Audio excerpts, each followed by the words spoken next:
Hello everyone, welcome to Sarita current affairs YouTube channel.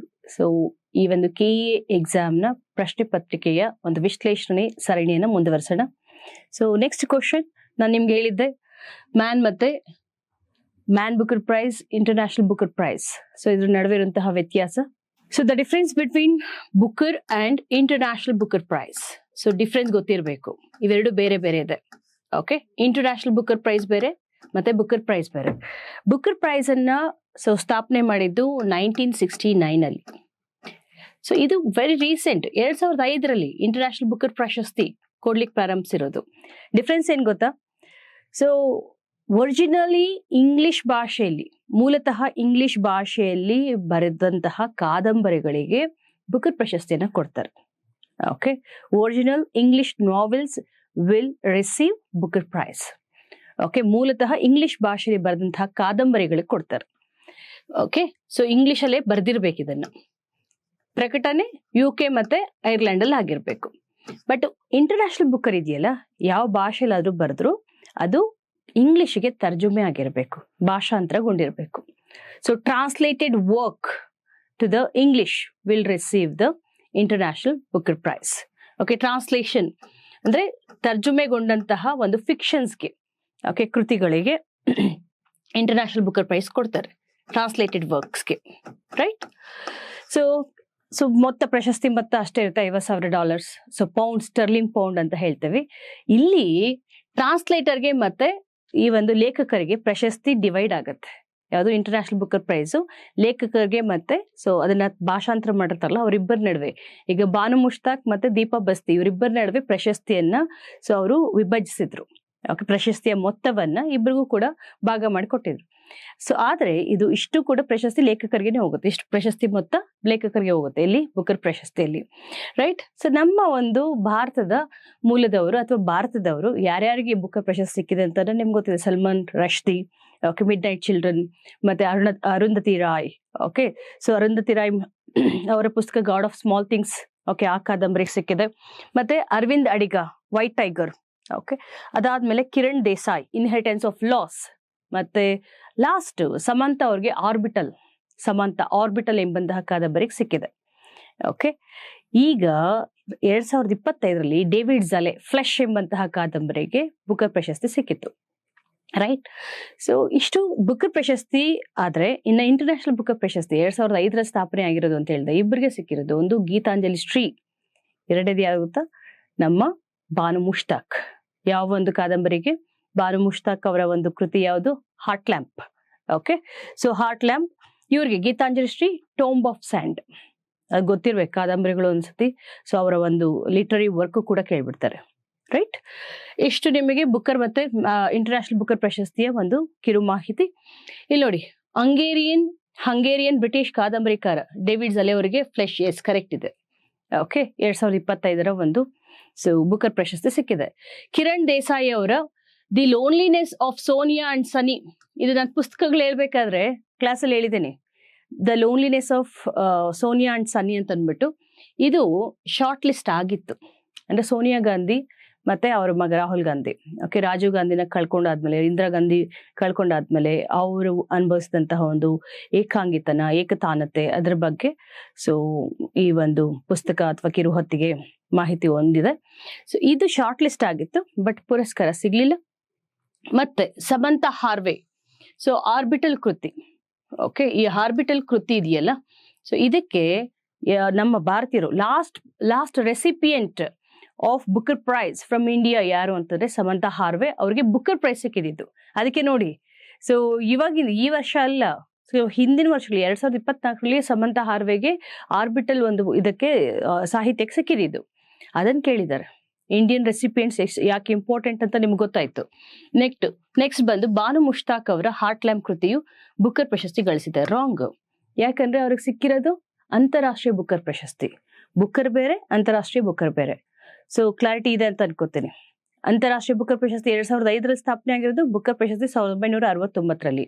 So ಮೂಲತಃ English ಭಾಷೆಯಲ್ಲಿ ಬರೆದಂತಹ ಒಂದು ಕೃತಿಗಳಿಗೆ ಅಥವಾ ಕಾದಂಬರಿಗಳಿಗೆ ಕೊಡಲಾಗುತ್ತೆ ಬುಕರ್ ಪ್ರಶಸ್ತಿಯನ್ನ. ತರ್ಜುಮೆಗೊಂಡು ಐರ್ಲೆಂಡ್ ಮತ್ತೆ ಯುಕೆಲಿ ಪ್ರಕಟಗೊಂಡಂತಹ ಕೆಲವು ಕಾದಂಬರಿಗಳಿಗೆ ಫಿಕ್ಷನ್ಗಳಿಗೆ ಕೊಡಲಾಗುತ್ತೆ. ಓಕೆ, ಸೊ ಮತ್ತೆ ನಮ್ಮ ಭಾರತೀಯ ಒಂದು winners, Indian winners of Booker prize, Salman Rushdie ಇದ್ದಾರೆ, ಅರವಿಂದ್ ರಾಯ್ ಇದ್ದಾರೆ, ಸಮಂತಾ ಇದ್ದಾರೆ. ಸೊ ಅದ್ರ ಜೊತೆಗೆ ಅರವಿಂದ್ ಅಡಿಗ. ಓಕೆ, ಸೊ ಇನ್ನೊಬ್ರು ಇಶಿಗೂರು ಅಂತ ಒಬ್ರು ಇದ್ದಾರೆ. ಓಕೆ, ಇವರೆಲ್ಲ ಕೂಡ Indian recipients. Okay, so next ಬಂದು ಇಶಿಗೂರು. ಇಷ್ಟು ಜನ ಬಂದ್ಬಿಟ್ಟು ಯಾರು Booker prize recipients. International Booker prize ಇಬ್ಬರಿಗೆ ಸಿಕ್ಕಿರೋದು, ಗೀತಾಂಜಲಿ ಶ್ರೀ ಮತ್ತೆ ಬಾನು ಮುಷ್ತಾಕ್ ಅವ್ರಿಗೆ. ಕ್ಲಿಯರ್? ನೆಕ್ಸ್ಟ್ ಇದಕ್ಕೆ ಹೋಗೋಣ. ಪ್ರಾಜೆಕ್ಟ್ ಕುಶ. ಇದು ನೋಡಿ, ರಕ್ಷಣಾ ಕ್ಷೇತ್ರದಲ್ಲಿ ಆತ್ಮನಿರ್ಭರತೆಯನ್ನ ನಾವು ಕಾಪಾಡ್ಕೋಬೇಕು. ಅಂದ್ರೆ ಸ್ವಾವಲಂಬನೆ, ಅಗತ್ಯವಿರುವಂತಹ ಎಲ್ಲ ಶಸ್ತ್ರಾಸ್ತ್ರಗಳನ್ನ ಓಕೆ, ಸೊ ನಾವೇ ಸ್ವಯಂ ಅಭಿವೃದ್ಧಿ ಮಾಡಿ, ಸೊ ಬೇರೆಯವ್ರ ಮೇಲೆ ಅವಲಂಬನೆ ಕಡಿಮೆ ಮಾಡಿಕೊಂಡು, ಓಕೆ, ಸೊ ಇನ್ನಷ್ಟು ನಮ್ಮ ಒಂದು ರಕ್ಷಣಾ ವ್ಯವಸ್ಥೆನ ಬಲವರ್ಧನೆಗೊಳಿಸಬೇಕು. Make in India, Atmanirbhar Bharat ಇವೆಲ್ಲ ಅದನ್ನ ಹೇಳುತ್ತೆ. ಸೊ ಬೇರೆ ದೇಶದ ಮೇಲೆ ಇವಾಗ ನಾವು S-400 ಟ್ರೈಂಫ್ಗೆ ಡಿಪೆಂಡ್ ಆಗಿದ್ದೀವಿ. ಯಾವುದಕ್ಕೆ? ಏರ್ ಡಿಫೆನ್ಸ್ ಸಿಸ್ಟಮ್ಗೆ. ಓಕೆ, ಇಂಥದ್ದೇ ನಮ್ಮದೇ ಆದಂತಹ ದೇಶಿ ನಿರ್ಮಿತ air defence system. Okay, so ಅದಕ್ಕೆ ಅಂತ ಒಂದು ಮಿಸೈಲ್ ಅನ್ನ, ಆ ಮಿಸೈಲು ಮಲ್ಟಿಪಲ್ ಟಾರ್ಗೆಟ್ಸ್ ಇಂದ ಹೋಗಿ ಅಟ್ಯಾಕ್ ಮಾಡುತ್ತೆ, ಮಲ್ಟಿಪಲ್ ರೇಂಜ್ ಇಂದ ಅಟ್ಯಾಕ್ ಮಾಡುತ್ತೆ. ಸೊ ಅಂತಹ ಒಂದು ಏರ್ ಡಿಫೆನ್ಸ್ ಸಿಸ್ಟಮ್ ಅಥವಾ surface to air missile system ಅನ್ನ, long range surface to air missiles ಅನ್ನ ನಾವು ಡೆವಲಪ್ ಮಾಡಿದೀವಿ. ಅದನ್ನೇನಂತ ಕರಿತೀವಿ ಗೊತ್ತಾ? ಕುಶ ಪ್ರಾಜೆಕ್ಟ್ ಅಂತ. ಇವೊಂದು ಐರನ್ ಡೋಮ್ ಅಂತ ಇದೆ, ಯಾರ್ದು? ಇಸ್ರೇಲ್ದು. ಅದೇ ತರ ಅಮೆರಿಕದು ಗೋಲ್ಡನ್ ಡೋಮ್ ಪ್ರಾಜೆಕ್ಟ್ ಅಂತ ಇದೆ.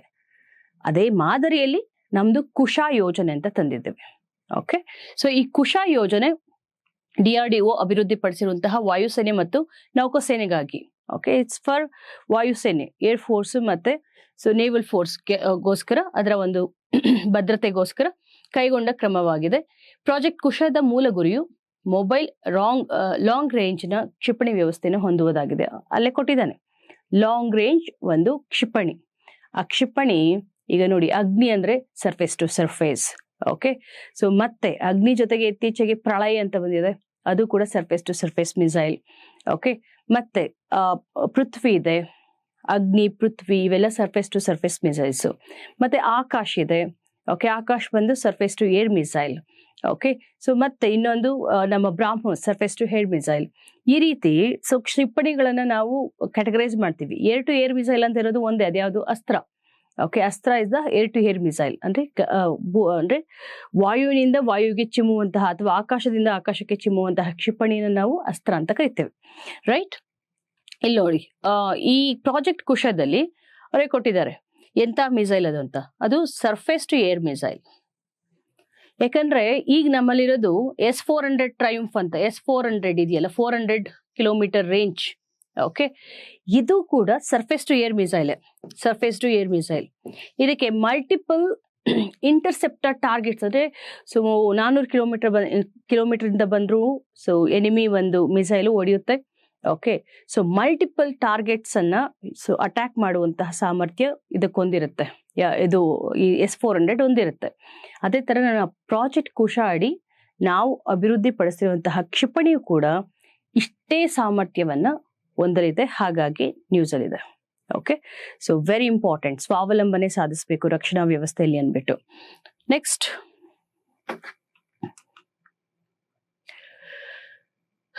ನೋಡಿ, ಬಾಂಗ್ಲಾದೇಶಕ್ಕೆ ಭಾರತದ ಹೈ ಕಮಿಷನರ್ ಆಗಿ ನೇಮಕಗೊಂಡವರು ಅಂತ. ಬಾಂಗ್ಲಾದೇಶನ ಯಾಕೆ ಮೇಡಮ್ ಕೇಳಿದ್ರು? ನಮ್ಗೆ ಹೈ ಕಮಿಷನರ್ಸ್ ಇಂಪಾರ್ಟೆಂಟ್ ಅಂತ ನಿಮಗೆ ಸ್ವಲ್ಪ ಗೊಂದಲ ಆಗ್ಬೋದು. ಯಾಕೆ ಬಾಂಗ್ಲಾದೇಶ ಇಂಪಾರ್ಟೆಂಟ್ ಗೊತ್ತಾ? ನೆಕ್ಸ್ಟ್ ಕ್ವಶನ್ ಪೇಪರ್ ಅಲ್ಲೂ ಕೂಡ ಅದನ್ನ KE ಕ್ವಶನ್ ಪೇಪರ್ ಇಂಟರ್ಲಿಂಕ್ ಮಾಡ್ತೇನೆ. ಬಾಂಗ್ಲಾದೇಶಲ್ಲಿ ಹೋರಾಟ ಆಯ್ತು. ಯಾವ್ದಕ್ಕೆ? ಮೀಸಲಾತಿಗೆ ಸಂಬಂಧಿಸಿದ ಹಾಗೆ ಅಲ್ಲಿನ ಯುವಕರು ಸರ್ಕಾರದ ವಿರುದ್ಧ ಮುಗಿಬಿದ್ರು. ಎಷ್ಟರ ಮಟ್ಟಿಗೆ ಯುವಕರ ಒಂದು ಕೆಂಗಣ್ಣು ಸರ್ಕಾರವನ್ನೇ ಬೀಳಿಸ್ಬಿಡ್ತು ಅಂತಂದ್ರೆ, ಓಕೆ, ಸೊ ಅಲ್ಲಿನ ಅವಾಮಿ ಲೀಗ್ನ ಮುಖ್ಯಸ್ಥರಾದ ಶೇಖ್ ಹಸೀನಾ, ಓಕೆ, ಪ್ರಧಾನಿಯಾಗಿದ್ರು ಶೇಖ್ ಹಸೀನಾ, ಅವರನ್ನ ಸರ್ಕಾರದಿಂದ ಹುರುಳಿಸಿ, ಓಕೆ, ಅಷ್ಟೇ ಅಲ್ಲ, ಸೊ ಅವ್ರು ಪಲಾಯನ ಮಾಡಿದ್ರು. ಅಲ್ಲಿಂದ ಬಂದು ನಮ್ಮ ದೇಶದಲ್ಲಿ ಬಂದು ಆಶ್ರಯ ಪಡಿತಿದ್ರು. ಓಕೆ, ಸೊ ಜೀವ ಬೆದರಿಕೆ ಇತ್ತು, ಹಾಗಾಗಿ so she came and taking asylum in India. Okay, ಈ ಟೈಮಲ್ಲಿ ಹೊಸ ಪ್ರೈಮ್ ಮಿನಿಸ್ಟರ್ ಬಂದಿದ್ದಾರೆ. ಸೊ ಹೊಸ ಸರ್ಕಾರ ರಚನೆ ಆಗಿದೆ. ಈಗ ಅವ್ರು ಹೇಳ್ತಾ ಇದ್ರು ಶೇಖ್ ಹಸೀನಾ ಕಳಿಸ್ಕೊಡಿ. ಓಕೆ, ಸೊ ಇಲ್ಲದೆ ಇದ್ರೆ ನಿಮ್ಮ ಒಂದು ಸಂಬಂಧ ಅಳಿಸುತ್ತೆ. ಈಗೆಲ್ಲ ಇರ್ಬೇಕಾದ್ರೆ ಈಗ ನಾವು ರಾಯಭಾರಿನ ಅಪಾಯಿಂಟ್ ಮಾಡ್ಬೇಕಾದ್ರೆ ಅದಕ್ಕೆ ಒಂದು ಸ್ಟ್ರಾಟಜಿಕ್ ಇಂಪಾರ್ಟೆನ್ಸ್ ಇರುತ್ತೆ. ಓಕೆ, ಸೊ ಆ ನಿಟ್ಟಿನಲ್ಲಿ ರಾಯಭಾರಿ ಇಂಪಾರ್ಟೆಂಟ್ ಆಗಿದ್ದಾರೆ. ಇಲ್ಲಾಂದ್ರೆ ಸಾಮಾನ್ಯವಾಗಿ ಹೈ ಕಮಿಷನರ್ಗಳನ್ನ, ಅಂಬಾಸಿಡರ್ಗಳನ್ನ ಸಾಮಾನ್ಯವಾಗಿ ಕೇಳಲ್ಲ. ಯಾಕಂದ್ರೆ ಎಲ್ಲಾ ದೇಶಕ್ಕೂ ನಾವು ರಾಯಭಾರಿಗಳನ್ನ ಕಳಿಸ್ತೀವಿ. ಯಾಕೆ ಬಾಂಗ್ಲಾದೇಶದ ಕೇಳಿದ್ದಾರೆ ಅಂತಂದ್ರೆ, ಸೊ ಇತ್ತೀಚೆಗೆ ನಮ್ಮ ಮತ್ತು ಬಾಂಗ್ಲಾದೇಶನ ಸಂಬಂಧ ಅಳಿಸಿತ್ತು ಶೇಖ್ ಹಸೀನಾಗೆ ಸಂಬಂಧಿಸಿದ ಹಾಗೆ. ಅದಕ್ಕೋಸ್ಕರ ಸೊ ಈಗ ನಾವು ಅಪಾಯಿಂಟ್ ಮಾಡುವಂತಹ ಹೈ ಕಮಿಷನರ್, ಸೊ ಅವರು ಒಂದು ಅದ್ವಿತೀಯ ಪಾತ್ರವನ್ನ ವಹಿಸಲಿದ್ದಾರೆ. ಓಕೆ, ಸ್ಟ್ರಾಟಜಿಕ್ ಒಂದು ಇಂಪಾರ್ಟೆನ್ಸ್ ಇದೆ, ಹಾಗಾಗಿ ಇದು ಇಂಪಾರ್ಟೆಂಟ್. ಏನಪ್ಪಾ ಅಂದ್ರೆ ಯಾರು ಅಂದ್ರೆ ದಿನೇಶ್ ತ್ರಿವೇದಿ. ನಮ್ಮ ನೈಬರ್ ಕಂಟ್ರೀಸ್ಗೆ ಹೋಗುವಂತಹ ಈಗ ನೇಪಾಳ ಆಗ್ಲಿ, ಓಕೆ, ನೇಪಾಳದ್ದು ಕೂಡ ಹೇಳ್ತೀನಿ, ಅದ್ರದ್ದು ಕ್ವಶನ್ ಬಂದಿದೆ. ಬಾಲೇಂದ್ರ ಶಾ ಬಗ್ಗೆ ಕೇಳಿದರೆ ಇನ್ನೊಂದು ಎಕ್ಸಾಮ್ ಪೇಪರ್ ಅಲ್ಲಿ, ಅಲ್ಲಿ ಡೀಟೇಲ್ಡ್ ಆಗಿ ತಗೋತೀನಿ. ಓಕೆ, ನೇಪಾಳದಾಗ್ಲಿ, ಶ್ರೀಲಂಕಾದಾಗ್ಲಿ, ಬಾಂಗ್ಲಾದೇಶದಾಗ್ಲಿ, ಮಯನ್ಮಾರ್ದಾಗ್ಲಿ ನಾವು ನೋಡ್ಕೊಳ್ಲೇಬೇಕು. ನೈಬರಿಂಗ್ ಕಂಟ್ರೀಸ್ ಅಲ್ಲಿ ಡೆಮೋಕ್ರಸಿಗೆ ಏನಾದ್ರು ಥ್ರೆಟ್ ಇದೆಯಾ, ಓಕೆ, ಅಲ್ಲಿನ ಒಂದು ಸರ್ಕಾರಗಳು ಯಾವ ರೀತಿ ರನ್ ಆಗ್ತಿದ್ದಾವೆ, ಭಾರತದ, ಯಾಕಂದ್ರೆ ನಮ್ದು ನೆರೆಹೊರೆಯವರು ಮೊದಲು, ಸೊ ನೈಬರ್ಹುಡ್ ಪಾಲಿಸಿ ಫಸ್ಟ್ ಅಂತ ನಮ್ಮ ಒಂದು ರಾಜತಾಂತ್ರಿಕ ನೀತಿ, ಓಕೆ, ವಿದೇಶಿ ನೀತಿ. ಸೊ ಅದಕ್ಕೆ ಧಕ್ಕೆ ಉಂಟಾಗದಾಗೆ ಏನಾದ್ರು ಸೊ ಯಾವ ತರ ಈ ಒಂದು ನೆರೆಹೊರೆಯವರು ಅವರ ಒಂದು ನೀತಿಗಳನ್ನ ರೂಪಿಸ್ಕೊಂಡಿದ್ದಾರೆ ಅಥವಾ ಭಾರತದೊಂದಿಗೆ ಇಟ್ಕೊಂಡಿದ್ದಾರೆ, ಅದು ಇಂಪಾರ್ಟೆಂಟ್ ಆಗುತ್ತೆ. ನೆಕ್ಸ್ಟ್ ಬಂದು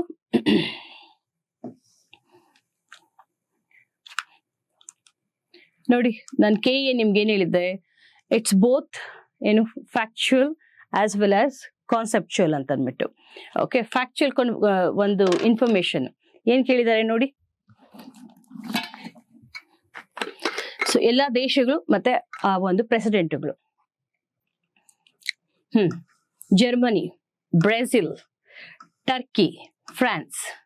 ಸೊ ಇವೆಲ್ಲ ನೋಡ್ಕೋಬೇಕಂತಂದ್ರೆ ಅಟ್ಲೀಸ್ಟ್ ನೀವು ಯಾರನ್ನ ನೋಡ್ಕೊಂಡಿದ್ರೆ G7 ಕಂಟ್ರೀಸ್ ಹೆಡ್ಗಳನ್ನ, ಬ್ರಿಕ್ಸ್ ಕಂಟ್ರಿ ಹೆಡ್ಸ್ ಅನ್ನ ನೋಡ್ಕೊಂಡ್ಲೇಬೇಕು. G20, G7, ಓಕೆ, ಇವರು ಈ ಒಂದು ದೇಶದ ಮುಖ್ಯಸ್ಥರೇನಿದ್ದಾರೆ ಅವರ ಒಂದು ಪ್ರೆಸಿಡೆಂಟ್ ಹೆಸರುಗಳನ್ನ ನೀವು ತಿಳ್ಕೊಂಡೇ ಇರಬೇಕು. ಸೊ ಬ್ರೆಜಿಲ್, ಲುಲಾ ಡಾ ಸಿಲ್ವಾ ಅಂತ ಬಂತಂದ್ರೆ, ಸೊ ಸಿಲ್ವಾ ಅಂತ ಬಂತು ಅಂದ್ರೆ ಅದು ಬ್ರೆಜಿಲ್ ಆಗಿರುತ್ತೆ. ಎಲ್ಲಿದೆ? ಲೂಯಿಸ್ ಇನಾಶಿಯೋ ಡಾ ಸಿಲ್ವಾ. ಓಕೆ, ಸೊ ಇವರು ಬ್ರೆಜಿಲ್. ಸೊ ಇವರು ನಿಮಗೆ ಫ್ರಾನ್ಸ್ ಈಸಿಯಾಗಿ ಹೇಳ್ಬಿಡ್ತೀರಾ. ಯಾಕೆ? ನಾವು ಮತ್ತೆ ಫ್ರಾನ್ಸು ಇತ್ತೀಚಿನ ದಿನಗಳಲ್ಲಿ ಅಂದ್ರೆ ಎಮ್ಯಾನ್ಯುಯಲ್ ಮ್ಯಾಕ್ರೋನು ನಮ್ಮ ಭಾರತಕ್ಕೂ ಕೂಡ ಭೇಟಿ ಕೊಟ್ಟಿದ್ರು. ಸೊ ಬಹಳಷ್ಟು ಉತ್ತಮ ಸಂಬಂಧನ ಹೊಂದಿದೀವಿ. ಡಿಫೆನ್ಸ್ಗೂ ಕೂಡ ಬಹಳಷ್ಟು ಡಿಪೆಂಡ್ ಆಗಿದ್ವಿ. ಅಲ್ಲಿಂದ ಒಂದು ಜಾಯಿಂಟ್ ಕೊಲಾಬ್ರೇಷನ್ಸ್ ಹೆಚ್ಚಿನ ಒಂದು ಮಟ್ಟದಲ್ಲಿ ಮಾಡ್ಕೊಂಡಿದ್ದೀವಿ. ಹಾಗಾಗಿ ಫ್ರಾನ್ಸ್, ಎಮ್ಯಾನ್ಯುಯಲ್ ಮ್ಯಾಕ್ರಾನ್ ಕೇಳ್ತಾನೆ ಇರ್ತೀರಾ ನ್ಯೂಸ್ ಅಲ್ಲಿ. ಎಮ್ಯಾನ್ಯುಯಲ್ ಮ್ಯಾಕ್ರಾನ್ ಈಸಿಯಾಗಿ ಹೇಳ್ಬೋದು. ಮತ್ತೆ ಟರ್ಕಿ ಯಾರು ಗೊತ್ತಾ? ಎರ್ಡೋಗನ್. ಟರ್ಕಿ ಯಾಕೆ ಇಂಪಾರ್ಟೆಂಟ್ ಅಂತಂದ್ರೆ, ಯಾಕೆ ಇಂಪಾರ್ಟೆಂಟ್? ಟರ್ಕಿಗೆ ನಾವು ಇತ್ತೀಚೆಗೆ ಸೊ ಆಪರೇಷನ್ ದೋಸ್ತಿ ಅದ್ರ ಕೆಳಗಡೆ, ಸೊ ಟರ್ಕಿ ಮತ್ತೆ ಸಿರಿಯಾದಲ್ಲಿ ರೆಸ್ಕ್ಯೂ ಆಪರೇಷನ್ ಕೈಗೊಂಡಿದ್ವಲ್ಲ, ಟರ್ಕಿ, ಎರ್ಡೋಗನ್. ಓಕೆ, ಮತ್ತು ಲಾಸ್ಟ್ಗೆ ಇನ್ಯಾರಿದ್ದಾರೆ? So Germany, Frank Walter Steinmeier. Okay, so ಕೆಲವೊಂದು ನಾನು ಹೇಳಿದಲ್ಲ, ಈ ರಾಷ್ಟ್ರಗಳ ಒಂದು ಮುಖ್ಯಸ್ಥರನ್ನ ನೋಡ್ಕೊಳ್ಳೋದು ತುಂಬಾ ಅವಶ್ಯಕ. ಒಂದು 3 ಗೊತ್ತಿದ್ರೆ ಅಥವಾ 2 ಗೊತ್ತಿದ್ರೆ ಇನ್ನೆರಡು ರಿಸ್ಕ್ ತಗೊಂಡು ನೀವು ಮಾಡ್ಬೋದು. ಓಕೆ, ಹಿಂಟ್ ಗೊತ್ತಾಗ್ಬಿಡುತ್ತೆ. ನೆಕ್ಸ್ಟ್ ಆಶಾ ಭೋಸ್ಲೆ. ಇದೊಂದು ಸ್ವಲ್ಪ ಕಷ್ಟ, ಈ ಕ್ವಶನ್ ಅಟೆಂಡ್ ಮಾಡೋದು ಕಷ್ಟ. ಮ್ಯೂಸಿಕ್ ಲವರ್ಸ್ ಅಥವಾ ಯಾವಾಗ್ಲೂ ಆಶಾ ಭೋಸ್ಲೆ ಫ್ಯಾನ್ಸ್ ಇದನ್ನ ಅಟೆಂಡ್ ಮಾಡ್ಬೋದು. ಅವ್ರು ಹಾಡಿರುವಂತಹ ಹಾಡುಗಳು ಕೊಟ್ಬಿಟ್ಟು ಇದು ಯಾವುದು ಅವ್ರು ಹಾಡಿಲ್ಲ ಅಂತ ಕೇಳಿದ್ದಾರೆ. ಆಶಾ ಭೋಸ್ಲೆ ತೀರ್ಕೊಂಡಿದ್ರಲ್ಲ, ಹಾಗಾಗಿ ಸೊ ಇಂಥ ಕ್ವಶನ್ಸ್ ಸ್ವಲ್ಪ ಅನ್ಪ್ರೆಡಿಕ್ಟೇಬಲ್. 1-2 ಆ ಥರದ್ದು ಇರುತ್ತೆ. ಆ 1-2 ಕ್ವಶನ್ಗೋಸ್ಕರ ನೀವೇನ್ ಮಾಡ್ಬೇಕು? ಸೊ ಅಂದ್ರೆ ಸಾಮಾನ್ಯವಾಗಿ ಏನ್ ಮಾಡ್ತಾರೆ ಮಕ್ಕಳು, ಅಯ್ಯೋ ಈ ತರ ಎಲ್ಲ ಕೇಳ್ತಿದ್ದಾರೆ, ಯಾವ ಸಂಗೀತ ಗಾಯಕರು ಸತ್ರು ಕೂಡ ಅವ್ರು ಬರ್ದಿರೋ ಹಾಡುಗಳನ್ನೆಲ್ಲ ನೆನ್ಪಿಟ್ಕೊಳಕ್ ಸಾಧ್ಯನಾದ್ರೂ ಇದೆಯಾ? ನೆವರ್. ಓಕೆ, ಸೊ ಇದು ನಮ್ಮ ಅದೃಷ್ಟದ ಮೇಲೆ ನಿಂತಿದೆ. ಓಕೆ, ಒಂದು ಕ್ವಶನ್ ಅಥವಾ ಆ ಒಂದು ಕ್ವಶನ್ ಓದ್ಲಿಕ್ಕೆ ನೀವು ಈ ತರ ಸಾವಿರಾರು ಹಾಡುಗಳನ್ನ ತಿಳ್ಕೊಬೇಕಾಗತ್ತೆ. ಇದು ಗೊತ್ತಿದ್ರೆ ಓಕೆ, ಗೊತ್ತಿಲ್ಲ ಅಂತಂದ್ರೆ ಕ್ವಿಟ್ ಮಾಡುವಂತಹ ಪ್ರಶ್ನೆ. ಇದನ್ನ ಯಾರು ಕೂಡ ಸಾಮಾನ್ಯವಾಗಿ ಸೊ ಕೈಗೆ ಎತ್ಕೊಳಕ್ ಹೋಗಲ್ಲ. ಸೊ ಯಾಕಂದ್ರೆ ಎಷ್ಟು ಹಾಡುಗಳು ಹೇಳಿದ್ದಾರೆ, ಯಾವ್ಯಾವ ಹಾಡು ಹೇಳಿದ್ದಾರೆ, ಸೊ ಅಥವಾ ಯಾರೋ ಹಿಂದಿ ಹಾಡುಗಳು ಹೆಚ್ಚಾಗಿ ಕೇಳೋರ್ಗೆ ಸೊ ಇವಂತರ ಫೆಮಿಲಿಯರ್ ಅಂತ ಅನ್ಸ್ಬಹುದು. ಏನೋ ಪೇಟ್ರಿಯಾಟಿಸಮ್ ಅನ್ನ ಸಾರುವಂತಹ ಕೆಲವೊಂದು ಹಾಡುಗಳಾದ್ರೆ ಸೊ ದೇ ಶುಡ್ ಆಸ್ಕ್, ರಾಷ್ಟ್ರ ಒಂದು ಪ್ರೇಮವನ್ನ ಸಾರುವಂತಹ ಹಾಡುಗಳೇನಾದ್ರು ಇದ್ರೆ. ಓಕೆ, ಸೊ ನೋಡಿ, ದಿಲ್ ಚೀಸ್ ಕ್ಯಾ ಹೈ ಇವರೇ ಹಾಡಿರೋದು. ಮೇರಾ ಕುಚ್ ಸಾಮಾನ್, ರಾಧಾ ಕೈಸೈನಾ ಜಲೆ, ಇವೆಲ್ಲ ಕೂಡ ಇವರೇ ಹಾಡಿರೋದು. ಬಟ್ ಇದನ್ನ ಇವರು ಹಾಡಿಲ್ಲ. ಯಾರಾ ಸೀಲಿ ಸೀಲಿ.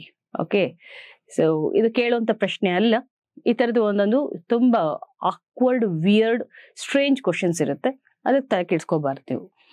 ನೆಕ್ಸ್ಟ್, ಇವು ಕಂಪನಿಗಳು ನಾನು ನಿಮಗೆ ಲಾಸ್ಟ್ ಕ್ಲಾಸಲ್ಲಿ ಹೇಳಿದ್ದೆ, WhatsApp, Telegram, okay, so insta, ಇದನ್ನೆಲ್ಲ ನೋಡ್ಕೋಬೇಕು ಅಂತ. ಮತ್ತೆ ನೆನ್ನೆ ಕ್ಲಾಸಲ್ಲಿ ಹೇಳ್ತಾ ಇದ್ದೆ, ಸ್ವಲ್ಪ ಈ ಒಂದು ಪಾಶ್ ಕಾರ್ಸ್ ಇರುತ್ತಲ್ಲ, ಯಾಕಂತಂದ್ರೆ ಯುರೋಪಿಯನ್ ಯೂನಿಯನ್ ಜೊತೆ ನಾವು ಫ್ರೀ ಟ್ರೇಡ್ ಅಗ್ರಿಮೆಂಟ್ ಮಾಡ್ಕೊಂಡಿದ್ದೀವಿ.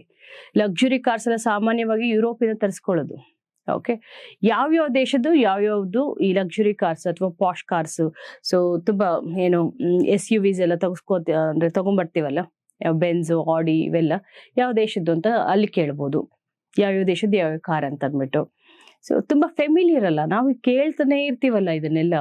ಮತ್ತೆ ಊಬರ್ ಅದನ್ನ ಡೆವಲಪ್ ಮಾಡೋದು ಯಾರು, ಓಲಾ ಡೆವಲಪ್ ಮಾಡೋದು ಯಾರು, ಸ್ವಿಗ್ಗಿ, ಝೊಮ್ಯಾಟೊ, ಈ ಆ್ಯಪ್ಗಳನ್ನ ಅದರ ಒಂದು ಸಿಒಗಳು ಯಾರು, ಏನಾದ್ರು ಅದು ಸ್ಟಾರ್ಟ್ಅಪ್ ಆಗಿದ್ರೆ, ಅದು ಯೂನಿಕಾರ್ನ್ ಸ್ಟಾರ್ಟ್ಅಪ್ ಆಗಿದ್ರೆ, ಯೂನಿಕಾರ್ನ್ ಅಂದ್ರೆ $1 ಬಿಲಿಯನ್ ಹೆಚ್ಚು ಹೂಡಿಕೆ ಆಗಿದ್ರೆ ಅಂತವುಗಳನ್ನ ಕೇಳುವಂತಹ ಒಂದು ಸಾಧ್ಯತೆ ಕೂಡ ಇರುತ್ತೆ. ನೋಡಿ, ವಿಪ್ರೋದ್ ಯಾರ್ದು, ಟೆಕ್ ಮಹೀಂದ್ರ. ಓಕೆ, ಇದನ್ನ ಸೊ ನೀವು ಹೊಂದಿಸಿ ಬರಿಬೇಕು. So again it is facts based ಅಲ್ಲಿ ಒಂದು ಟಾಟಾ ಕನ್ಸಲ್ಟೆನ್ಸಿ, ಟೆಕ್ ಮಹೀಂದ್ರ, ಅದು ಮಹೇಶ್ ಜೋಶಿ. ಓಕೆ, ಮತ್ತೆ ಸಲೀಲ್ ಪಾರೆಖ್, ಇನ್ಫೋಸಿಸ್ ಬಂದು ಸಲೀಲ್ ಪಾರೆಖ್, ಇದು ಕರೆಕ್ಟ್ ಆಗಿದೆ, ಇದು ಕರೆಕ್ಟ್, ಸಲೀಲ್ ಪಾರೆಖ್. ಮತ್ತೆ TCS ಕೃತಿವಾಸನ್, TCS. ಓಕೆ, ನೆಕ್ಸ್ಟ್ ಇವರು ವಿಪ್ರೋದು ಶ್ರೀನಿವಾಸ್ ಪಿಲ್ಲಾಯ್. ವಿಪ್ರೋ ವಿಜಯ್ ಕುಮಾರ್ ಅಲ್ಲ, ಶ್ರೀನಿವಾಸ್ ಪಿಲ್ಲಾಯ್. ನೋಡ್ಕೊಳ್ಳಿ, ಈ ತರ ಕಂಪನೀಸ್ ಇದ್ರೆ. ಮೊನ್ನೆ ಹೇಳ್ದೆ ನಾನು ನಿಮ್ಗೆ, ಮೆಟಾ ಕಂಪನಿ, ಮತ್ತೆ ಇನ್ನೊಂದು credit company, Kunal Shah. Okay, ಅದು ಇಂಪಾರ್ಟೆಂಟ್ ಆಗುತ್ತೆ. ಸೊ ಈ ತರದ್ದು ನಮ್ಮಲ್ಲಿರುವಂತಹ ಒಂದು ಕಾರ್ಪೊರೇಟ್ ಕಂಪನೀಸು, ಅದರ heads. Okay, Kiran Majumdar Shah, so Biocon, okay, PepsiCo. So ಆ ಒಂದು ಚೇರ್ಪರ್ಸನ್ ಯಾರು ಕೇಳಿದ್ದಾರೆ, ಹಿಂದಿನಿಂದ ಕೇಳ್ಕೊಂಡ್ ಬಂದಿದ್ದಾರೆ. ಇದು ಕೂಡ GK based question, right? So TCSಗೆ ಕೃತಿವಾಸನ್, ಮತ್ತೆ ಇನ್ಫೋಸಿಸ್ ಸಲೀಲ್ ಪಾರೆಖ್, ವಿಪ್ರೋಗೆ Pillai. Okay, so next Tech Mahindra Mohit Joshi. ಇಲ್ಲೇ ನಿಮ್ಗೆ ಇದು ನೆಕ್ಸ್ಟ್ ಎಕ್ಸಾಮ್ಗಳು ಕೂಡ ಇಲ್ಲೇ ಓದ್ಕೊಂಡ್ಬಿಡಿ. ಸೊ ಬರೀ ಮ್ಯಾಚ್ ಆಗಿರೋದು ಯಾವುದು ಅಂತಂದ್ರೆ B ಮಾತ್ರ, ಇನ್ಯಾವುದು ಮ್ಯಾಚ್ ಆಗಿಲ್ಲ. Okay, Infosys Salil Parekh. Next question, Khelo India tribal games. Khelo India ಹಿಡಿದ್ಬಿಟ್ಟಿದ್ದಾರೆ KU ಅವರು. ಯಾಕಂದ್ರೆ ಖೇಲೋ ಇಂಡಿಯಾ ಯೂನಿವರ್ಸಿಟಿ ಗೇಮ್ಸ್ ಅಂತ ಆಗುತ್ತೆ, Khelo India tribal games, Khelo India beach games, Khelo India, so ಇತ್ತೀಚೆಗೆ ಅದು ಸ್ನೋ ಗೇಮ್ಸ್, ಈ ತರ ಎಲ್ಲ ಆಗಿತ್ತು. ಲಾಸ್ಟ್ ಕ್ವಶನ್ ಅಲ್ಲಿ ನಾನು ನಿಮ್ಗೆ ಸ್ನೋ ಗೇಮ್ಸ್ ಏನೋ ಹೇಳಿದ್ದೆ ಅನ್ಸುತ್ತೆ. ಓಕೆ, ಆಮೇಲೆ ಈ ಟ್ರೋಫಿಗಳು ಕೂಡ ನೋಡಿ, ಅಂದ್ರೆ ನೀವು ಕ್ವಶನ್ ಪೇಪರ್ ಅನ್ನ ಯಾಕೆ ಅನಲೈಸ್ ಮಾಡ್ಬೇಕು ಅಂದ್ರೆ ಇದಕ್ಕೇನೆ. ಲಾಸ್ಟ್ ಇದರಲ್ಲಿ ಖೇಲೋ ಇಂಡಿಯಾ ಯಾವುದು ಸ್ನೋ ಗೇಮ್ಸ್ ಅಂತ ಕೇಳಿದ್ರು. ಈ ಸತಿ Khelo India tribal games most expectable. Okay, ಯಾಕೆ ಅಂತಂದ್ರೆ ಖೇಲೋ ಇಂಡಿಯಾ ಟ್ರೈಬಲ್ ಗೇಮ್ಸ್ ಅಲ್ಲಿ ಇದು ಆಲ್ರೆಡಿ ಇದು ಎರಡನೇ ಎಕ್ಸಾಮ್ ಕೇಳಿರೋದು ಅಂತ ಅನ್ಕೋತೇನೆ. ಇದ್ರಲ್ಲಿ ಯಾರು ಗೊತ್ತಾ, ವಿಜೇತರು ಯಾರು ಅಂತಂದ್ರೆ ನಾವೇ. So India is the winner, Karnataka is the winner. Okay, tribal games ಅಂದ್ರೆ ಏನಪ್ಪ, ಬುಡಕಟ್ಟು ಜನಾಂಗದ ಒಂದು ಯುವಕರು ಬಂದು ಇದ್ರಲ್ಲಿ ಪಾಲ್ಗೊಳ್ತಾರೆ. ಓಕೆ, ಅವರಿಗೆ ಈ ಸತಿ ಯಾರು ವಿನ್ ಆಗ್ತಾರಲ್ಲ ಅವ್ರಿಗೆ 5 ಲಕ್ಷ ಕೊಡ್ತಾರೆ. ಇದು ನೆಕ್ಸ್ಟ್ 7 years ವರೆಗೂ. ಯಾಕಂದ್ರೆ ಅವರಲ್ಲಿ ಆ ಒಂದು ಫಿಸಿಕಲ್ ಎಂಡ್ಯೂರೆನ್ಸ್ ಇರುತ್ತೆ. ಬುಡಕಟ್ಟು ಜನಾಂಗ ಸ್ವಚ್ಛಂದ ಗಾಳಿ ನೀರು ಎಲ್ಲ ಕುಡ್ಕೊಂಡು, ಓಕೆ, ಸೊ ಅಡಲ್ಟ್ರೇಟೆಡ್ ಫುಡ್ ಅಂತೂ ನಮ್ಮ ತರ ಇಲ್ಲ. ಹಾಗಾಗಿ ಆ ಒಂದು ನಮ್ಮಲ್ಲಿ ಟ್ರೈಬಲ್ ಪೀಪಲ್ ಜಾಸ್ತಿ ಇಲ್ಲ, ಇರೋದೆಲ್ಲ ಇಲ್ಲಿ ಒಡಿಶಾ, ಜಾರ್ಖಂಡ್, ಮಧ್ಯಪ್ರದೇಶ ಈ ಕಡೆ ಇರೋದು, ಛತ್ತೀಸ್ಗಢ. ನೆನ್ಪಿಟ್ಕೊಡ್ಲಿಕ್ಕೆ ನಾನು ಇದನ್ನ ಹಿಂಟ್ ಕೊಡ್ತಿರೋದು. ಕರ್ನಾಟಕ ಟ್ರೈಬಲ್ ಪಾಪ್ಯುಲೇಷನ್ ಕಮ್ಮಿ ಇದ್ರು, ಕೊರಗ ಮತ್ತೆ ಜೇನುಕುರುಬ ಅಂತ 2 PVTG ಗ್ರೂಪ್ ಇದೆ. ಅದು ಬಿಟ್ರೆ ಹಕ್ಕಿ ಪಕ್ಕಿ, ಸೊ ಮತ್ತೆ ಬೇರೆ ಒಂದು ಯಾರು ಟ್ರೈಬಲ್ ಗ್ರೂಪ್ಸ್ ಇದ್ದಾರೆ. ಇನ್ನು ಕರ್ನಾಟಕದಲ್ಲಿ PVTG ಕೊರಗ, ಜೇನುಕುರುಬ ಅಂತ ಇದ್ದಾರೆ, ಅತ್ಯಂತ ಹಿಂದುಳಿದಂತಹ ಬುಡಕಟ್ಟು ಜನಾಂಗ, ಆದಿವಾಸಿಗಳು. ಅದ್ ಬಿಟ್ರೆ ಇವರು ಸೋಲಿಗ, ಅಕ್ಕಿಪಿಕ್ಕಿ, ಇವೆಲ್ಲ ಒಂದ್ ಸ್ವಲ್ಪ ಸಮುದಾಯಗಳು ಚಾಮರಾಜನಗರ ಕಡೆಲ್ಲ ಇದ್ದಾರೆ. ಸೊ ಇವರೇನೆ they have shown very good performance. ಹಾಗಾಗಿ Karnataka is the winner. Karnataka is the winner, right? So ಮತ್ತೆ ಸಮಗ್ರ ಚಾಂಪಿಯನ್, ಕರೆಕ್ಟ್. ಇದು ಕರ್ನಾಟಕ ಚಾಂಪಿಯನ್ ಆಗಿರೋದು ನಿಜ. ಓಕೆ, ಛತ್ತೀಸ್ಗಢ ಈ ಕ್ರೀಡಾಕೂಟದ ರನ್ನರ್ ಅಪ್ ಆಗಿದೆ. ಸೊ ಇದೆಷ್ಟು ಸರಿ? ಮಧ್ಯಪ್ರದೇಶ ಆತಿಥೇಯ ರಾಜ್ಯವಾಗಿತ್ತು. ಇದನ್ನ ಮಾಡಿ. ಮೋರ್ವೀರ್ ಈ ಕ್ರೀಡಾ ಅಧಿಕೃತ ಲಾಂಛನ, ಇವೆಲ್ಲ ಕೂಡ ಗೊತ್ತಿರಬೇಕು. ಓಕೆ, ಸೊ ಇದು ಆಗಿದ್ದು ಮಧ್ಯಪ್ರದೇಶದಲ್ಲ, ಛತ್ತೀಸ್ಗಢದಲ್ಲಿ. 3 ಕಡೆ ಆಯ್ತು. ಎಲ್ಲೆಲ್ಲಿ ಗೊತ್ತಾ? ಸೊ 3 ಪ್ಲೇಸಸ್ ಅಲ್ಲಿ, 3 ಸ್ಥಳಗಳಲ್ಲಿ ಆಯ್ತು. ಒಂದು ರಾಯ್ಪುರ್, ಜಗದಾಪುರ್, ಸುರ್ಗುಜಾ, ರಾಯ್ಪುರ್ ಮತ್ತೆ ಜಗದಾಪುರ್. ಈ 3 ಕಡೆ ಈ ಒಂದು ಖೇಲೋ ಇಂಡಿಯಾ ಟ್ರೈಬಲ್ ಗೇಮ್ಸ್ ಆಯ್ತು.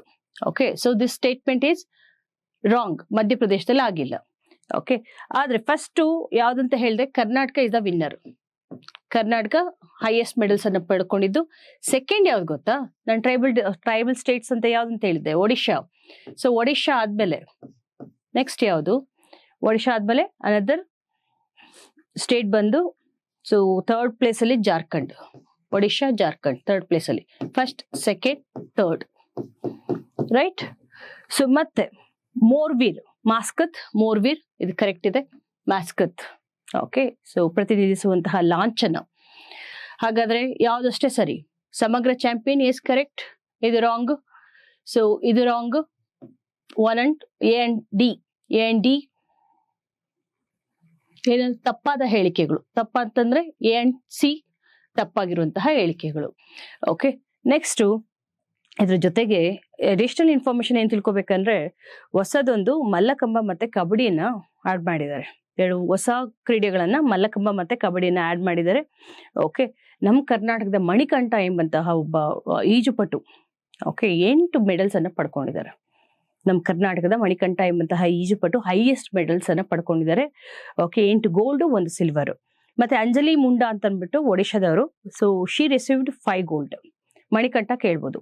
ಓಕೆ, ನೆಕ್ಸ್ಟ್ ಬಂದು ಈ ಕ್ರೀಡಾಕೂಟಗಳನ್ನ ದಯವಿಟ್ಟು ಸರಿಯಾಗಿ ನೋಡ್ಕೊಳ್ಳಿ. ಸೊ ಅವಾಗ ಇದನ್ನ ಕ್ವಶನ್ ಕೇಳ್ತಾನೆ ಇರ್ತಾರೆ.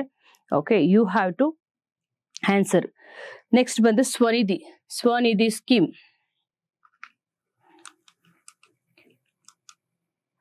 ಸ್ವನಿಧಿ ಇಲ್ಲೇ ಇದೆ ನೋಡಿ. ಸ್ಟ್ರೀಟ್ ವೆಂಡರ್ಸ್, ಸ್ವನಿಧಿ ಅಂತಂದ್ರೆ ಸ್ಟ್ರೀಟ್ ವೆಂಡರ್ಸ್ ಆತ್ಮನಿರ್ಭರ್ತಾ ನಿಧಿ ಅಂತ. ಆತ್ಮನಿರ್ಭರ್ತಾ ನಿಧಿ. ಇದನ್ನ ಯಾವಾಗ ಗೊತ್ತಾ ತಂದಿದ್ದು? ಕೋವಿಡ್ ಟೈಮಲ್ಲಿ, 2020 ತುಂಬಾ ಕಷ್ಟ ಆಗಿದೆ. ಯಾರಿಗೂ ಗೊತ್ತಾ? ನಮ್ಮ ಬೀದಿ ಬದಿ ವ್ಯಾಪಾರಿಗಳಿಗೆ. ಅವರಿಗೆ ಸರ್ಕಾರ ಅಂತ ಟೈಮಲ್ಲಿ ನೆರವಿಗೆ ನಿಂತು, ತಗೊಳ್ರಪ್ಪ, ಸೊ ಯಾರ್ಯಾರಿಗೆ ಬೇಕು ಅಂದ್ರೆ ಹಣ್ಣು, ತರಕಾರಿ, ಸೊಪ್ಪು ಇವೆಲ್ಲ ಮಾರ್ತಾರೆ, ಹೂ ಮಾರೋರು, ಇಂಥವ್ರಿಗೆಲ್ಲ ಬಹಳ ಕಷ್ಟಕರವಾಗಿತ್ತು ಜೀವನ. ತಗೊಳ್ಳಿ, 10,000 ಕೊಡ್ತೀನಿ. ಇದಕ್ಕೆ ಯಾವ್ದೇ ಸೆಕ್ಯೂರಿಟಿ, ಶ್ಯೂರಿಟಿ ಏನು ಬೇಡ. ಕೊಲ್ಯಾಟ್ರಲ್ ಫ್ರೀ ಲೋನ್ಸ್ ಅಂತ ಹೇಳ್ತೀವಿ. ಯಾವ್ದು ಶ್ಯೂರಿಟಿ ತಗೊಂಡಿಲ್ಲ, ಕೊಲ್ಯಾಟ್ರಲ್ ಫ್ರೀ ಲೋನ್ಸ್. ವಾಪಸ್ ಕೊಡ್ತೀರಾ? ಮತ್ತೆ 25,000 ತಗೊಳ್ಳಿ. 25,000 ವಾಪಸ್ ಕೊಟ್ರೆ 3ನೇ ಸತಿಗೆ 50,000 ಸಿಗುತ್ತೆ ನಿಮ್ಗೆ. ಈ ರೀತಿ to make the street vendors financially strong, okay, financially enabled. So ಅದಕ್ಕೋಸ್ಕರ ಈ ಒಂದು ಸ್ಕೀಮ್ ಅಂತ ತಂದಿದ್ದು 2020. ಇದನ್ನ ಮತ್ತೆ ವಿಸ್ತರಣೆ ಮಾಡಿದ್ರು. ಹಾಗಾಗಿ ನ್ಯೂಸ್ ಇತ್ತು. ಎಷ್ಟಕ್ಕೆ ವಿಸ್ತರಣೆ ಮಾಡಿದಾರೆ ಗೊತ್ತಾ ಮೇಡಮ್? 2020 ತಂದಿರುವಂತಹ ಸ್ಕೀಮ್ ಇವಾಗ ಯಾಕೆ ನ್ಯೂಸ್ ಅಲ್ಲಿ ಇದೆ ಅಂದ್ರೆ, ಇದು ನಿಜಕ್ಕೂ ಈ ಒಂದು ಮೂಲೆ ಗುಂಪಾದಂತಹ ಒಂದು ಸಮುದಾಯದ ಒಂದು ಉನ್ನತೀಕರಣಕ್ಕೆ ಬಹಳಷ್ಟು ಕೊಡುಗೆ ಕೊಡ್ತಾ ಇದೆ. ಹಾಗಾಗಿ 2030ಕ್ಕೆ ಈ ಒಂದು ಯೋಜನೆಯನ್ನ ವಿಸ್ತರಿಸಲಾಗಿದೆ. ಅದಕ್ಕೋಸ್ಕರ ಇದನ್ನ ಕೇಳಿದ್ದಾರೆ. PM ಸ್ವನಿಧಿ ನೋಡಿ. PM ಸ್ವನಿಧಿನ ನೀವು ಸ್ವಾಮಿತ್ವ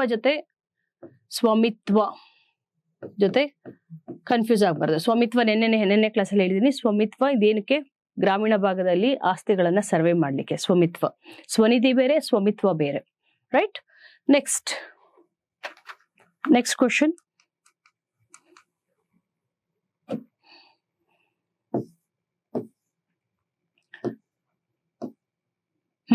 ಇವೆಲ್ಲ ಕೂಡ ಸೊ ಮಹಿಳೆಯರ ಅದು ಈಸಿಯಾಗಿ ಜನರಲ್ ನಾಲೆಡ್ಜ್ ಮೇಲೆ ಅಟೆಂಡ್ ಮಾಡೋಂಥ ಕ್ವಶನ್.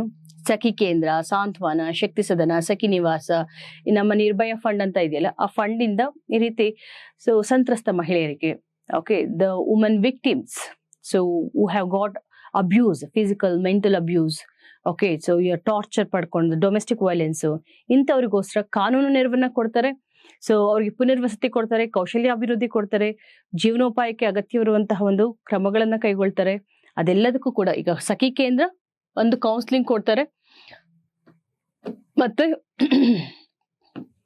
ದೌರ್ಜನ್ಯ ಹಿಂಸೆ ಸಂತ್ರಸ್ತ ಮಹಿಳೆಯರಿಗೆ ಸಂಪೂರ್ಣ ಮತ್ತು ಸಮಗ್ರ ಆರೈಕೆ, ಓಕೆ, ಸಮಗ್ರ ಆರೈಕೆ. ಸೊ ಬರೀ ಶೆಲ್ಟರ್ ಕೊಡೋದಷ್ಟೇ ಅಲ್ಲ, ಕಾನೂನು ನೆರವನ್ನ ಕೊಡ್ತಾರೆ, ವೈದ್ಯಕೀಯ ನೆರವನ್ನ ಕೊಡ್ತಾರೆ, ಓಕೆ, ಮತ್ತೆ ಸಾಂತ್ವನ, ವರದಕ್ಷಿಣೆ ಕಿರುಕುಳ, ಈ ದೌರ್ಜನ್ಯ ಇಂಥವ್ರಿಗೆಲ್ಲರಿಗೂ ಕೂಡ ಕಾನೂನು ನೆರವನ್ನ ಕೊಡೋದು ಸಾಂತ್ವನ. ಮತ್ತೆ ಶಕ್ತಿ ಸದನ, ಓಕೆ, ಸೊ ಯಾರನ್ನಾದ್ರು ಅಂದ್ರೆ ಈಗ ಸಾಮಾನ್ಯವಾಗಿ ಫಿಸಿಕಲಿ ಸೆಕ್ಷುಲಿ ಎಕ್ಸ್ಪ್ಲಾಯ್ಟ್ ಮಾಡ್ತಾರಲ್ಲ ಅಂತಹ ಹೆಣ್ಮಕ್ಳಿಗೆ ಪುನರ್ವಸತಿ ಕಲ್ಪಿಸ್ಕೊಡೋದು. ಮೊನ್ನೆ ನೋಡಿ ಸುಪ್ರೀಂ ಕೋರ್ಟ್ ಒಂದು ಮಾತು ಹೇಳ್ತು, ಏನಪ್ಪಾ ಅಂತಂದ್ರೆ, ನೀವು ಎಲ್ಲ ಪ್ರಾಸ್ಟಿಟ್ಯೂಟ್ಸ್ನ ತಗೊಂಡ್ ಬಂದ್ಬಿಟ್ಟು ಆರ್ಟಿಕಲ್ 23 ಕೆಳಗಡೆ ಹಾಕ್ಬೇಡಿ. ಯಾಕಂದ್ರೆ ಕೆಲವರು ಸ್ವಯಂ ಇಚ್ಛೆಯಿಂದ ಆ ಒಂದು ವೃತ್ತಿಯನ್ನ ಕೈಗೆತ್ಕೊಂಡಿರ್ತಾರೆ. So that you cannot fit everyone who was caught in prostitution under article 23 ಅಂತ ಅಂದ್ಬಿಟ್ಟು ಹೇಳಿದೆ ಸುಪ್ರೀಂ ಕೋರ್ಟ್. ಓಕೆ, ನೆಕ್ಸ್ಟ್ ಸಖಿ ನಿವಾಸ ಅಂತ ಅಂದ್ಬಿಟ್ಟು 10 ವರ್ಷಗಳವರೆಗೆ ಸುರಕ್ಷಿತ ಮತ್ತು ಅನುಕೂಲಕರವಾದ ವಸತಿಯನ್ನು ಒದಗಿಸೋದು. ಇವೆಲ್ಲ ಕೂಡ ಸರಿಯಾಗಿದೆ. ಸೊ ಏನಂತಂದ್ರೆ, ಇತ್ತೀಚೆಗೆ ನಮ್ಮ ಕರ್ನಾಟಕದಲ್ಲೂ ಕೂಡ ಈಗ ಅಕ್ಕ ಪಡೆ, ಚೆನ್ನಮ್ಮ ಪಡೆ, ಓಕೆ, ಸೊ ಇವೆಲ್ಲ ಕೂಡ ವುಮೆನ್ ಸೇಫ್ಟಿಗೋಸ್ಕರ ಬಂದಿರೋದು. ಓಕೆ, ವುಮೆನ್ ಸೇಫ್ಟಿ, ಯಾಕಂದ್ರೆ ಇತ್ತೀಚೆಗೆ it is a major challenge. ಇವುಗಳನ್ನ ಕೇಳ್ಬೋದು. ನೆಕ್ಸ್ಟ್ ಒಂದೇ ಬರೀರಿಗೆ ಅಕ್ಕ ಪಡೆಯಲ್ಲಿ ಬಂದಿದೆ, ಸೊ ರಾಣಿ ಚೆನ್ನಮ್ಮ ಪಡೆಯಲ್ಲಿ ಬಂದಿದೆ. ಸೊ ಈ ತರ ಭೈರವ ಪಡೆ ಅಂತ ಬೇರೆ ಕೊಟ್ಬಿಟ್ಟು ಇದನ್ನ ಏನು ಮ್ಯಾಚ್ ದ ಫಾಲೋಯಿಂಗ್ ಮಾಡಿ ಅಂತ ಕೇಳ್ಬೋದು. Okay, so that will see later part. ಲಿಂಗ ಸಮಾನತೆ ಸೂಚ್ಯಂಕದ ಹೆಚ್ಚಿನ ಮೌಲ್ಯವು ಸೂಚಿಸೋದು. ಸೊ ಒಂದು ಕ್ವಶನ್ ನೋಡಿ, ಇವೇ ಆ ಕ್ವಶನ್ಸ್ ಅನ್ನ ನೀವು ಸ್ವಲ್ಪ ಅಬ್ಸರ್ವ್ ಮಾಡಿದ್ರೆ ಈಸಿಯಾಗಿ ನೀವು ನೆಕ್ಸ್ಟ್ ಓದ್ಬೇಕಾದ್ರೆ, ಇದು ಇಂಪಾರ್ಟೆಂಟ್, ಇದಕ್ಕೆ ನಾನು ಜಾಸ್ತಿ ಒತ್ತು ಕೊಟ್ಟು ನೋಡ್ಕೋಬೇಕು ಅಂತ ಗೊತ್ತಾಗುತ್ತೆ. ಹಿಂದಿನ ಒಂದು ಕ್ಲಾಸಲ್ಲೂ ಹೇಳಿದ್ದೆ, ಜೆಂಡರ್ ಇನ್ಇಕ್ವಾಲಿಟಿ ಇಂಡೆಕ್ಸ್ ಅಂತ ಅಂದ್ಬಿಟ್ಟು. ಓಕೆ, ಸೊ ಇನ್ನೊಂದು ಕ್ವಶನ್ ಪೇಪರ್ ಕೇಳಿದ್ದಾರೆ, ಅಲ್ಲಿ ಡಿಸ್ಕಸ್ ಮಾಡ್ತೇನೆ. ಇದಕ್ಕೆ ಓದೋದೇ ಬೇಡ ನೋಡಿ. ಜೆಂಡರ್ ಇನ್ಇಕ್ವಾಲಿಟಿ ಇಂಡೆಕ್ಸ್, ಲಿಂಗ ಅಸಮಾನತೆ ಸೂಚ್ಯಂಕ. ಸೊ ಅಸಮಾನತೆ ಜಾಸ್ತಿ ಇದೆ ಅಂತಂದಾಗ, ಸೂಚ್ಯಂಕದಲ್ಲಿ ಅಸಮಾನತೆ ರ್ಯಾಂಕ್ ಅಂದ್ರೆ ಜಾಸ್ತಿ ರ್ಯಾಂಕ್ ಪಡೆದಿದೆ ಅಂದ್ರೆ ಜಾಸ್ತಿ ಅಸಮಾನತೆ ಇದೆ ಅಂತ ಅಂದ್ಬಿಟ್ಟು. ಅಸಮಾನತೆ ಜಾಸ್ತಿ ಆದಾಗೆ ಸೊ ಈ ಒಂದು ಏನು ಗ್ರೋತ್ ಕಡಿಮೆ ಆಗುತ್ತೆ, ನೋ ಡೌಟ್. ಓಕೆ, ಲಿಂಗ ಅಸಮಾನತೆ ಜಾಸ್ತಿ ಆದಾಗ ಅದು ಗ್ರೋತ್ ಕಡಿಮೆ ಆಗುತ್ತೆ. ಅದನ್ನ ಎಷ್ಟು ನೀಟಾಗಿ ಕೇಳಿದ ನೋಡಿ. ಮಹಿಳೆಯರು ಮತ್ತು ಪುರುಷರ ನಡುವೆ ಹೆಚ್ಚಿನ ಅಸಮಾನತೆ ಮತ್ತು ಮಾನವ ಅಭಿವೃದ್ಧಿಗೆ ಉಂಟಾಗುವ ಹೆಚ್ಚಿನ ನಷ್ಟ. ಅದರಿಂದ ಹ್ಯೂಮನ್ ಡೆವಲಪ್ಮೆಂಟ್ ಕೂಡ ಹ್ಯಾಂಪರ್ ಆಗುತ್ತೆ. It will hinder the human development. ಏನ್ ಸೂಚಿಸುತ್ತೆ ಅಂತ ಕೇಳಿದ್ದಾರೆ. ಇಲ್ಲಿರುವಂತಹ ಅಸಮಾನತೆ, ಗಂಡು ಮತ್ತೆ ಹೆಣ್ಣಿನ ನಡುವೆ ಇರುವಂತಹ ಅಸಮಾನತೆ ಸೂಚಿಸುತ್ತೆ. ಇಟ್ ರಿಫ್ಲೆಕ್ಟ್ಸ್ ಇನ್ಇಕ್ವಾಲಿಟಿ ಅಂಡ್ ಅದರಿಂದ ಹ್ಯೂಮನ್ ಡೆವಲಪ್ಮೆಂಟ್ಗೆ ಏನ್ ನಷ್ಟ ಆಗುತ್ತೆ ಅನ್ನೋದನ್ನ ಸೂಚಿಸುತ್ತೆ. ಇದಕ್ಕೇನು ಓದೋದೇ ಬೇಡ. ಸೊ ಕಾಮನ್ ಸೆನ್ಸ್ ಇಂದ, ಜನರಲ್ ನಾಲೆಡ್ಜ್ ಇಂದ ನೀವು ಆನ್ಸರ್ ಮಾಡ್ಬೋದು. ಓಕೆ, ನೆಕ್ಸ್ಟ್ GCC ಸೆಂಟರ್ಸ್ ಅಂತ ಅಂದ್ಬಿಟ್ಟು. GCC ಸೆಂಟರ್ ಇಲ್ಲಿ ನೋಡಿ. ಸೊ ಕರ್ನಾಟಕದ ಜಾಗತಿಕ ಸಾಮರ್ಥ್ಯ ಕೇಂದ್ರಗಳು ಅಂತ ಅಂದ್ಬಿಟ್ಟು ಇಷ್ಟು ಕರೆಕ್ಟ್ ಆಗಿದ್ದಾವೆ. ಏನ್ ಮಾಡ್ತಾರೆ ಗೊತ್ತಾ, ಕೆಲವು ಸತಿ ಅದು ಪಾಲಿಸೀಸ್ ಬಂದಿರುತ್ತೆ, GCC ಪಾಲಿಸಿ ಅಂತ ಬಂದಿತ್ತು. ಓಕೆ, ಅದಕ್ಕೆ ಸಂಬಂಧಿಸಿದ ಹಾಗೆ ಸೊ 3 ಫ್ಯಾಕ್ಟ್ಸ್ ಕೊಟ್ಟಿದ್ದಾರೆ. ಇದೇ ತರದ್ದು ನೆಕ್ಸ್ಟ್ ಈಗ ಇಂಡಸ್ಟ್ರಿಯಲ್ ಪಾಲಿಸಿ ಅಂತ ಇದೆ. ಆ ಇಂಡಸ್ಟ್ರಿಯಲ್ ಪಾಲಿಸಿದು 3 ಫ್ಯಾಕ್ಟ್ಸ್ ಕೊಟ್ಬಿಟ್ಟು ಯಾವ್ದು ಸರಿಯಾಗಿದೆ ಅಂತ ಕೇಳ್ತಾರೆ. ಓಕೆ, ಸೊ ಹೊಸ ನೀತಿಗಳೇನಾದ್ರೂ ಇದ್ರೆ ಅದರದ್ದು ಟಾರ್ಗೆಟ್ ಏನ್ ಇಟ್ಕೊಂಡಿದಾರಲ್ಲ ಗವರ್ಮೆಂಟ್, ಅದ್ರ ಬಗ್ಗೆ ನಿಮ್ಗೆ ಕ್ವಶನ್ ಇರುತ್ತೆ ನೋಡಿ. 500 ಹೊಸ GCCಗಳನ್ನು ಇದನ್ನ ಎಲ್ಲಿಂದ ತೆಗೆದಿದ್ದಾರೆ ಗೊತ್ತಾ? ಕರ್ನಾಟಕ ಎಕನಾಮಿಕ್ ಸರ್ವೆಯಿಂದ, ಆರ್ಥಿಕ ಸಮೀಕ್ಷೆಯಿಂದ ತೆಗೆದಿದ್ದಾರೆ. ನೆಕ್ಸ್ಟ್ ಇದಾದ್ಮೇಲೆ 3.5 ಲಕ್ಷ ಉದ್ಯೋಗ ಸೃಷ್ಟಿ. ಓಕೆ, GCCಗಳನ್ನ ಆಕರ್ಷಿಸುವಂಥದ್ದು. ಮತ್ತೆ 3ನೇ ಪಾಯಿಂಟ್ ಯಾವುದು? Okay, $500 billion. ಸೊ ಇದು ಹೂಡಿಕೆಯನ್ನ ಹೊಂದುವಂತ ನಿರೀಕ್ಷೆ. ಇದೆಲ್ಲವೂ ಸರಿಯಾಗಿದೆ. It's all objectives of GCC policy of Karnataka economic ಸರ್ವೆಯಲ್ಲಿ ಇದಿದೆ. ನೆಕ್ಸ್ಟ್ ಇದಾದ್ಮೇಲೆ ಧಾನ್ಯ ATM. ಸೊ ಇದನ್ನ ಅನ್ನಪೂರ್ತಿ ATM ಅಂತ ಕೂಡ ಹೇಳ್ತೇವೆ. ಓಕೆ, ಸೊ ಈ ಅಕ್ಕಿ ಮತ್ತೆ ಗೋಧಿಯನ್ನ ಈ ATM ಅಲ್ಲಿ ಪಡಿಬಹುದು ಸಬ್ಸಿಡೈಸ್ಡ್ ರೇಟಿಗೆ. ಓಕೆ, ಯಾರು ಏನು ಅಫೋರ್ಡಬಲ್ ಅಂದ್ರೆ ಕೈಗೆಟುಕುವ ದರದಲ್ಲಿ. ಸೊ ಈ ಒಂದು ATM ಮೂಲಕ ಆಹಾರ ಧಾನ್ಯಗಳನ್ನ ಪಡಿಬಹುದು BPL ಕುಟುಂಬಗಳು. ಓಕೆ, ಸೊ ಇದನ್ನ ವರ್ಲ್ಡ್ ಫುಡ್ ಪ್ರೋಗ್ರಾಮ್ ಅಥವಾ ವಿಶ್ವ ಆಹಾರ ಕಾರ್ಯಕ್ರಮದೊಂದಿಗೆ ನಮ್ಮ ಒಂದು ಕರ್ನಾಟಕ ಸರ್ಕಾರ ಕೈಗೆತ್ಕೊಂಡಿದೆ. ಓಕೆ, ವರ್ಲ್ಡ್ ಫುಡ್ ಪ್ರೋಗ್ರಾಮ್ ಮತ್ತೆ ಕರ್ನಾಟಕ ಸರ್ಕಾರ ಅನ್ನಪೂರ್ತಿ ಅಂತ ಹೇಳ್ತೀವಿ ಅಥವಾ ಧಾನ್ಯ ATM ಅಂತ. ATM ಮೂಲಕ ಧಾನ್ಯಗಳನ್ನ ಪಡೆಯುವಂಥದ್ದು. ಸೊ ಬಯೋಮೆಟ್ರಿಕ್ ದೃಢೀಕರಣದ ನಂತರ ಆಯ್ಕೆ ಮಾಡಿದ ಧಾನ್ಯಗಳನ್ನು ಮತ್ತು ಪ್ರಮಾಣಕ್ಕೆ ತಕ್ಕಂತೆ ವಿತರಿಸಲಾಗೋದು. ಈಗ ಬಯೋಮೆಟ್ರಿಕ್ ಅಂತಂದ್ರೆ ನಿಮ್ಮ ಐರಿಸ್ ಪ್ರಿಂಟ್ ಆಗಿರ್ಬೋದು ಅಥವಾ ತಮ್ ಪ್ರಿಂಟ್ ಆಗಿರ್ಬೋದು. ಇದ್ರ ಮೂಲಕ ಅರ್ಹ ಫಲಾನುಭವಿಗಳಿಗೆ ತಾನೇ ಕೊಡಬೇಕು. ಸೊ ಫೇಕ್ ಬೆನಿಫಿಷಿಯರ್ಸ್ ನ ಫಿಲ್ಟರ್ ಔಟ್ ಮಾಡ್ಬೇಕಲ್ವಾ ಬಯೋಮೆಟ್ರಿಕ್ ಮೂಲಕ. ಸೊ ಅವ್ರಿಗೆ ಏನ್ ಬೇಕೋ ಅದನ್ನ ATM ಅಲ್ಲಿ ಸೊ ನಾವ್ ಹೆಂಗೆ ಮನಿ ವಿಡ್ರಾ ಮಾಡ್ತೀವಲ್ಲ ಆ ತರ ಗ್ರೈನ್ಸ್ ಅನ್ನು ಕೂಡ ವಿಡ್ರಾ ಮಾಡ್ಬೋದು. ನೆಕ್ಸ್ಟ್ ಇದಕ್ಕೆ ಅನ್ನಪೂರ್ತಿ ಅಂತ ಕೂಡ ಕರಿತೀವಿ. Yes, okay, we also call Anna Chakra ಅಂತ ತಂದಿದ್ದಾರೆ ನಮ್ಮ ಇದ್ರಲ್ಲಿ ಏನು ಸೆಂಟರ್ ಅಲ್ಲಿ. ಏನಪ್ಪಾ ಅಂದ್ರೆ ಅನ್ನ ಚಕ್ರ ಅಂತಂದ್ರೆ so that is a portal, ಅನ್ನ ಚಕ್ರ ಪೋರ್ಟಲ್. ಸೊ ಫೇಕ್ ಬೆನಿಫಿಷಿಯರ್ಸ್ ನ ತೆಗೆಯೋದು ಮತ್ತೆ ಸ್ಕ್ರೂಟಿನೈಸ್ ಮಾಡೋದು. ಓಕೆ, ಸೊ ಅರ್ಹರಿಗೆ ಮಾತ್ರ ರೇಷನ್ ಕಾರ್ಡ್ ಕೊಡೋದು, ಸೊ ಡಿಜಿಟಲ್ ಗವರ್ನೆನ್ಸ್ ತರೋದು, ಅದೆಲ್ಲ ಕೂಡ ಅನ್ನಚಕ್ರ ಪೋರ್ಟಲ್ ಅಂತ. ಮತ್ತೆ ನಮ್ಮಲ್ಲಿ ಸುವಿಧಾ ಅಂತ ತಂದಿದ್ದಾರೆ, ಅಂದ್ರೆ PDF ಸಿಸ್ಟಮ್ ಅನ್ನ ಇನ್ನಷ್ಟು ಸುವ್ಯವಸ್ಥಿತಗೊಳಿಸೋದು ಅನ್ನಚಕ್ರ. ಅನ್ನ ಸುವಿಧಾ ಅಂತ ಅಂದ್ಬಿಟ್ಟು ವಯಸ್ಸಾದವ್ರು ಇರ್ತಾರಲ್ಲ, ಯಾರು 75, 80 ಇಯರ್ಸ್ ಮೇಲ್ಪಟ್ಟವ್ರಿಗೆ ಮನೆ ಬಾಗಿಲಿಗೆನೆ ಹೋಗಿ ಆಹಾರ ಧಾನ್ಯಗಳನ್ನ ಕೊಡುವಂಥದ್ದು. ಸೊ ಈ ರೀತಿ ಹೊಸ ಕ್ರಮಗಳನ್ನ PDF ಸಿಸ್ಟಮ್ ಅಲ್ಲಿ ತರ್ತಿದ್ದಾರೆ. NFSA national food security act ಕೆಳಗಡೆ ಈ ತರ ಹೊಸ ಉಪಕ್ರಮಗಳನ್ನ ಜಾರಿಗೊಳಿಸಲಾಗ್ತಿದೆ. ನೆಕ್ಸ್ಟ್